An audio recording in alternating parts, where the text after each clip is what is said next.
Selamat pagi pemirsa, Presiden Prabowo Subianto memerintahkan seluruh aparat negara untuk menindak tegas kasus pemasangan pagar laut di perairan Kabupaten Tangerang.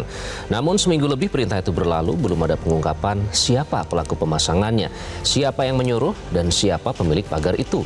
Publik hanya dibuat penasaran dengan beragam pengungkapan fakta bahwa kawasan-kawasan laut yang dipagari tersebut merupakan milik perusahaan yang terafiliasi dengan korporasi raksasa.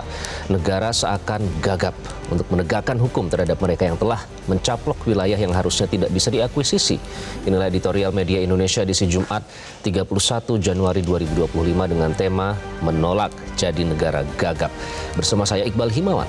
Anda juga bisa berpartisipasi nanti melalui 02158399100 dan pagi ini telah hadir bersama saya anggota Dewan Redaksi Media Group Gaudentius Suhardi. Bang Gaudens, selamat pagi. Selamat pagi. Bang Gaudens, kemarin itu liburan banyak yang ke pantai dan melihat langsung pagar laut. Memang sekarang masih dibongkar, tapi mengapa penting untuk terus mengawal polemik pagar laut ini, Bang Gaudens? Ya, dibongkar sih bagus ya, tapi paling penting itu kan siapa yang bertanggung jawab atas pembangunan pagar itu. Dan pagar itu jelas melanggar undang-undang dan ada unsur pidananya. Di mana letak pidananya? Pidananya itu merampas ruang publik dengan sertifikat ilegal. Itu yang terjadi di Tangerang itu kan. Karena itu tidak cukup dengan mencabut itu, harus ada yang bertanggung jawab atas pembangunan pagar yang ilegal itu. Oke, dan tentu juga harus diumumkan ke publik untuk menunjukkan bahwa serius dalam penanganan ini, begitu ya, Bang Gaudens? Ya, bukan hanya diumumkan, mencari orangnya dulu kan, mencari orangnya, baru diproses secara hukum. Nah, proses hukum ini yang dinanti-nantikan oleh publik. Itu proses hukum itu menunjukkan bahwa negara tidak pernah kalah dengan tindakan orang per orang yang melanggar hukum gitu. Oke, nah itulah yang kita coba untuk terus dorong terkait dengan penegakan hukum dalam pemagaran laut ini, dan yang juga sekaligus menjadi topik utama dalam editorial Media Indonesia kali ini, pemirsa, menolak jadi negara gagap. Selamat menyaksikan.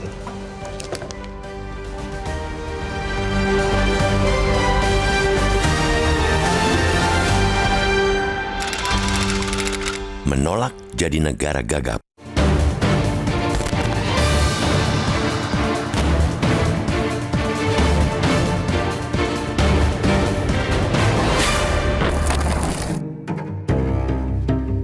Perintah Presiden Prabowo Subianto kepada seluruh aparat negara untuk menindak tegas kasus pemasangan pagar laut belum sepenuhnya dilaksanakan. Seminggu lebih perintah itu berlalu, lebih dari separuh pagar laut sepanjang 30,16 km telah dibongkar. Belum ada pengungkapan siapa pelaku pemasangannya, siapa yang menyuruh, dan siapa pemilik pagar itu. Publik hanya dibuat penasaran dengan beragam pengungkapan fakta bahwa kawasan-kawasan laut yang dipagari tersebut merupakan milik perusahaan yang terafiliasi dengan korporasi raksasa. Namun, hingga saat ini yang terbuka ke publik belum ada upaya aparat untuk meminta pertanggungjawaban siapapun. Negara seakan gagap untuk menegakkan hukum terhadap mereka yang telah mencaplok wilayah yang harusnya tidak bisa diakuisisi. Publik tentu menantikan aparat menindak jika ada indikasi pelanggaran pidana dalam kasus pagar laut di perairan Kabupaten Tangerang tersebut. Semua harus dibuka secara terang benderang kepada publik. Upaya Menteri Agraria dan Tata Ruang Badan Pertanahan Nasional atau ATR BPN, Nusron Wahid, yang membuka tabir pemilik lahan yang dipasangi pagar laut tentu patut diapresiasi. Nusron juga sudah membatalkan 50 sertifikat hak guna bangunan atau SHGB di area tersebut, meskipun jumlahnya masih sedikit jika dibandingkan dengan total 213 sertifikat yang belum dicabut. Pembongkaran pagar laut di perairan pantai utara Kabupaten Tangerang, Banten saat ini telah dilakukan tim gabungan dari TNI AL, Polri, Kementerian Kelautan dan Perikanan atau KKP, dan nelayan yang dilaksanakan di perairan Tanjung Pasir, Kecamatan Teluk Naga, Mauk, dan Kronjo. Publik tentu berharap sebelum pembongkaran ini tuntas, pengungkapan pelaku pemagaran itu juga mesti diumumkan.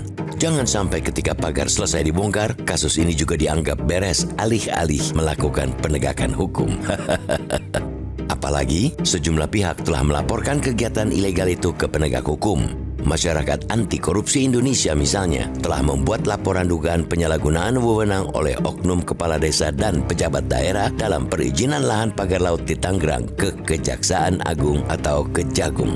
Maki menduga telah terjadi korupsi dalam proses penerbitan SHGB maupun surat hak milik atau SHM dalam sejumlah bidang tanah di lokasi berdirinya pagar laut Tangerang itu. Begitu juga dengan Perhimpunan Bantuan Hukum dan HAM Indonesia atau PBHI dan Perwakilan Masyarakat Nelayan Pesisir Tangerang telah melaporkan kasus pemasangan pagar laut ke polisi. 2 minggu berjalan, usai laporan dilakukan, belum ada pengungkapan siapa pelakunya. Penegakan hukum secara tuntas akan menjadi pertaruhan negara di mata rakyatnya. Jangan sampai pembongkaran pagar laut, pengungkapan, dan pencabutan sertifikat di atas laut yang tidak transparan ini hanyalah untuk memberi gula-gula di awal. Seolah-olah pemerintah telah bekerja dan memenuhi harapan masyarakat. Sejak awal, negara ini dikesankan kalah dalam melindungi rakyatnya karena tidak mampu mencegah terpasangnya pagar laut hingga sepanjang 30,16 km. Jangan sampai dalam penegakan hukum, negara kalah lagi dan dikangkangi.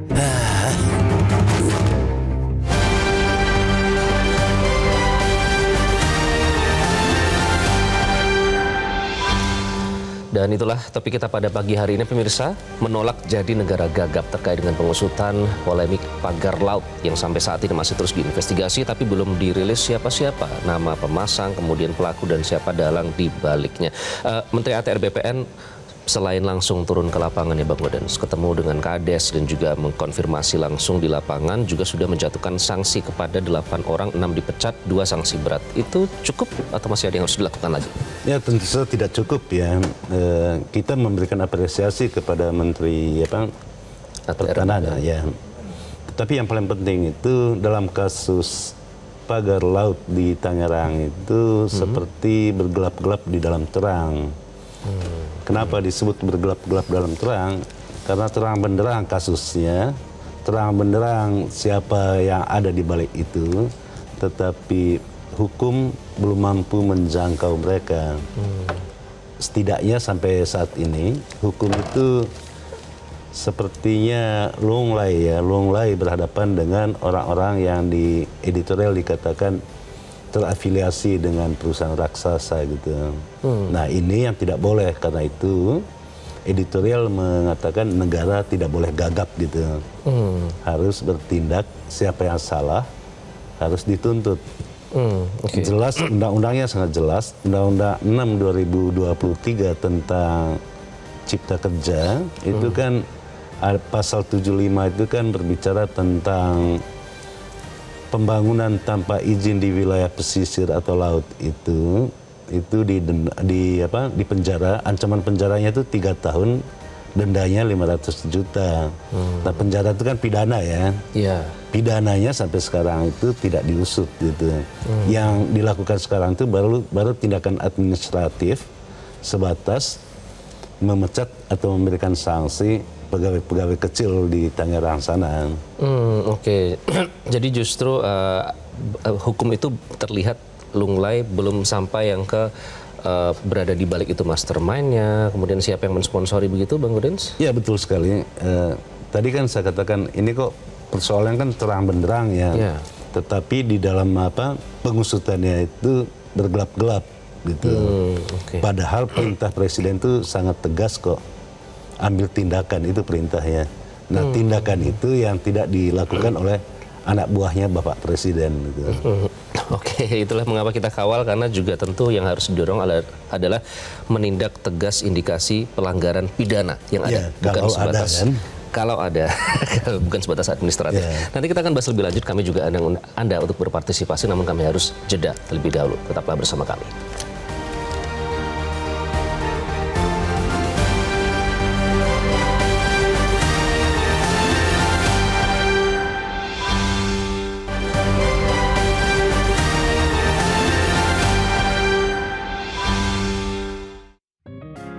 Media Indonesia mengajak Anda untuk mengakses fitur premium e-paper.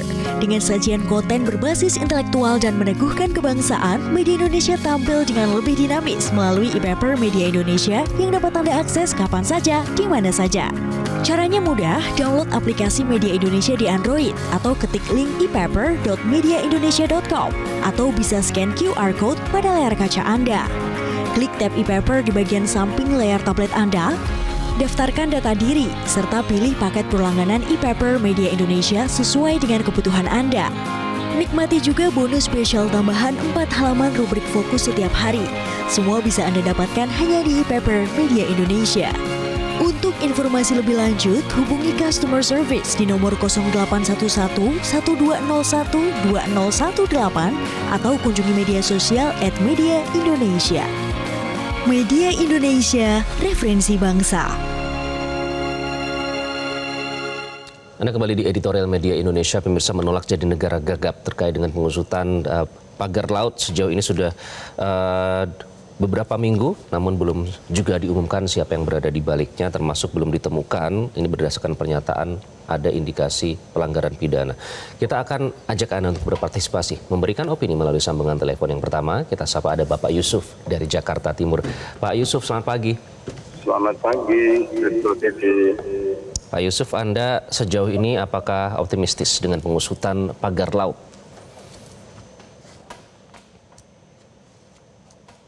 Saya optimis karena presidennya Pak Prabowo.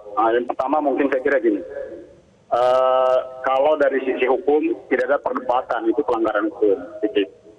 Ini yang menjadi pertanyaan sekarang, kenapa tidak ada tindak lanjut? Kan ada 3 sebenarnya yang untuk tindak lanjut secara hukumnya ya. Ada KPK, ada polisi, ada jaksa. Nah, saya kira ini juga menjadi perhatian Bapak Presiden barangkali. Perlu memanggil 3. Ini di bawah eksekutif. Ini bisa langsung manggil, perintahkan, tegur, kita bersama. Yang kedua, saya khawatir ini sebenarnya sudah kemasukan angin. Seperti Kementerian KKP itu jelas itu. Dia nanti diketok, ditarik kupingnya baru jalan. Nah, kemudian untuk Kementerian ATR, saya khawatir juga masuk angin ini. Karena pengumuman pertama 200 lebih. Hak yang melekat dalam laut itu. Kenapa yang dicabut hanya 50? Itu kan menjadi pertanyaan besar. Mestinya cabut semua. Nah, saya kira ini juga menjadi catatan buat yang mulia Bapak Presiden Prabowo. Saya kira di dalam evaluasi nanti 1 tahun setelah berjalannya kabinet ini ada 2 menteri saya kira yang perlu dievaluasi ya. Menteri ATR ini saya kira harus dievaluasi, kemudian Menteri KKP juga harus dievaluasi. Yang ketiga, kalau misalnya polisi, jaksa dan KPK tidak jalan, saya kira ini juga menjadi bahan evaluasi buat beliau. Karena ini yang kita harapkan. Sekali lagi, saya masih optimis karena Pak Prabowo ini jelas, ini tidak main-main dan tidak letoi, tidak pelanggar poin. Beliau ini cerdas, berani, disegani, ganteng, titik. Terima kasih, Metro TV. Baik, terima kasih Pak Yusuf dari Jakarta Timur. Optimis tapi ada keraguan, katanya kementerian bisa saja masuk angin. Artinya komitmen-komitmen seperti ini yang harus dibuktikan oleh negara bahwa tidak gagap dan berani, Bang Godens. Ya, jelas sekali ya. Kasus pagar laut itu kan sudah muncul mulai tanggal 7 Januari ya. Sekarang udah masuk Februari, udah hampir 1 bulan ini. Tidak tahu kita siapa pemilik pagar laut itu, siapa yang membangunnya, semua tidak tahu. Yang kita tahu bahwa ada pagar lautnya, tiba-tiba muncul gitu, dan sudah dibongkar sebagian. Dan hanya sebatas terafiliasi dengan korporasi raksasa. Justru itu. Sampai situ saja. Justru itu persoalannya.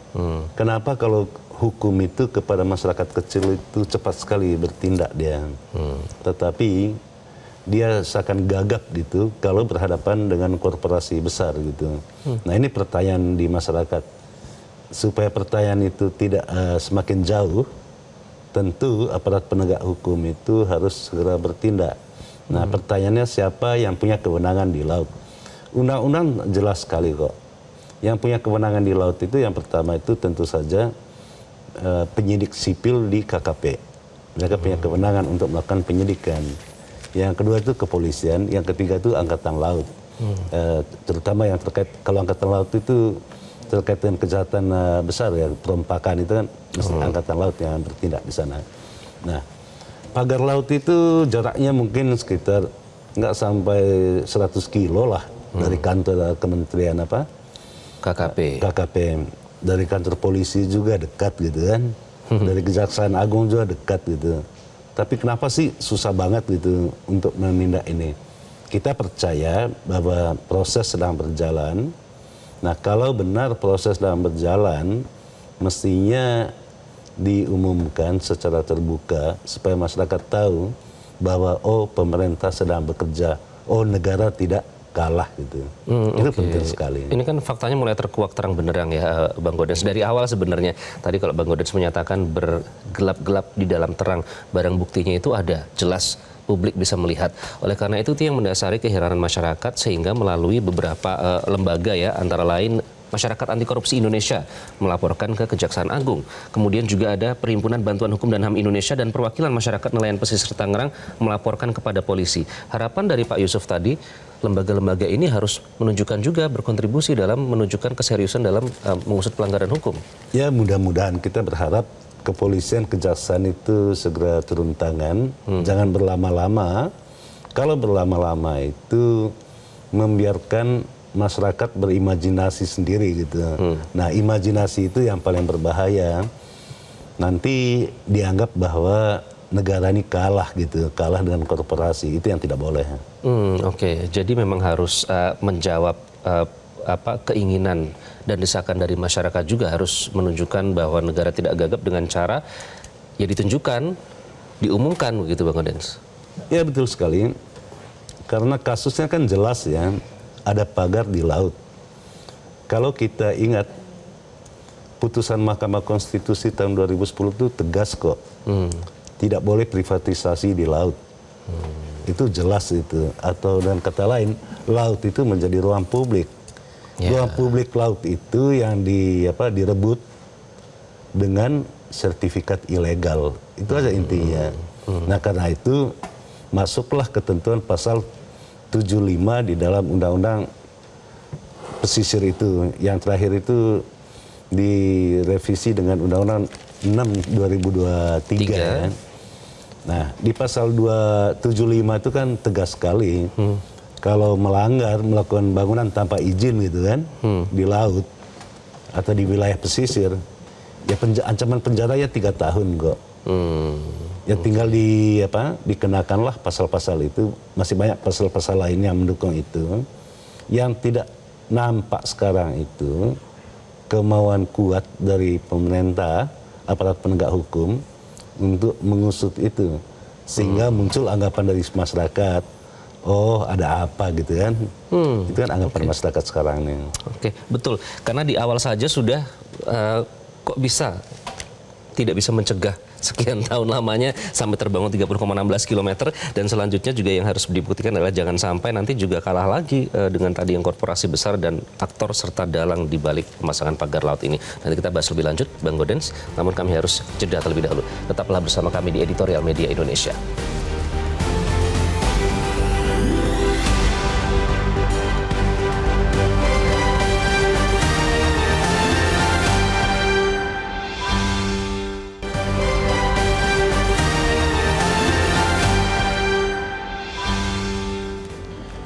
Anda kembali di Editorial Media Indonesia, Bang Gaudens. Jadi supaya tidak bergelap-gelap di dalam terang lagi, apa yang harus dibuktikan oleh pemerintah? Karena barang bukti sudah ada, desakan dari masyarakat juga luar biasa. Apa yang harus dibuktikan?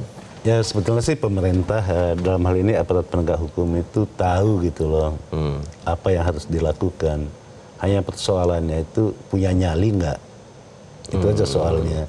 Nah, dalam kaitan nyali itu mestinya aparat penegak hukum itu kan mewakili negara gitu. Ya. Nah, negara itu yang tidak boleh kalah. Jelas sekali Undang-Undang Dasar mengatakan bahwa Indonesia berdasarkan negara hukum gitu. Nah, kalau Indonesia negara hukum dan mestinya masih negara hukum gitu. Nah, harus nampak dengan jelas dan tegas tindakan yang diambil terkait dengan pagar laut ini. Nah, terkait dengan kasus pagar laut, kasusnya terang benderang, tetapi hukumnya belum berbicara. Karena itu kita katakan bahwa negara ini tertatih-tatih di dalam menegakkan hukum. Itu yang tidak boleh. Kenapa timing itu penting, Bang Gaudens? Toh bisa berargumen misalnya masih mengumpulkan barang bukti, keterangan saksi misalnya. Kenapa timing itu penting? Kalau kita lihat lagi kronologisnya, pembangunan pagar laut ini kan bukan 1-2 hari kan, berbulan-bulan, dan itu di depan mata. KKP dalam berbagai kasus untuk menangkap kapal ilegal saja bisa kok, padahal di ujung laut sana gitu. Ini di depan mata kok ini. Itu persoalannya. Jadi kita harus katakan dengan tegas, terjadi pembiaran supaya pagar itu bisa dibangun. Ketika diperintahkan presiden untuk dibongkar, memang dibongkar saat ini, dan dibongkarnya juga memakan waktu, dan pertanyaannya tentu uang negara yang dipakai kan untuk membongkar ini. Ya. Sementara yang membangunnya masih berkeliaran. Nah, di sini hukum itu tidak bertindak untuk semua orang, tapi dia milih-milih orang untuk bertindak gitu. Nah, itu yang tidak boleh.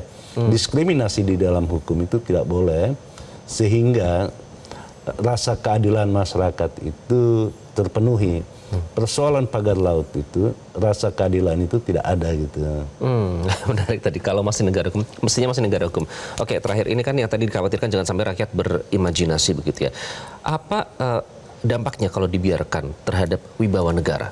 Ya, dampaknya tentu pertama-tama itu kepercayaan rakyat kepada pemerintah ini bisa tergerus kalau pagar laut ini tidak diusut. Yang kedua, kalau yang di Tangerang itu tidak diusut, luas wilayah Indonesia itu 2/3 itu lautan. Bisa saja muncul pagar-pagar laut di mana-mana nanti. Kalau tidak ada tindakan hukum sekarang ini. Orang bisa meniru, kalau di Tangerang saja bisa, kenapa di wilayah lain tidak?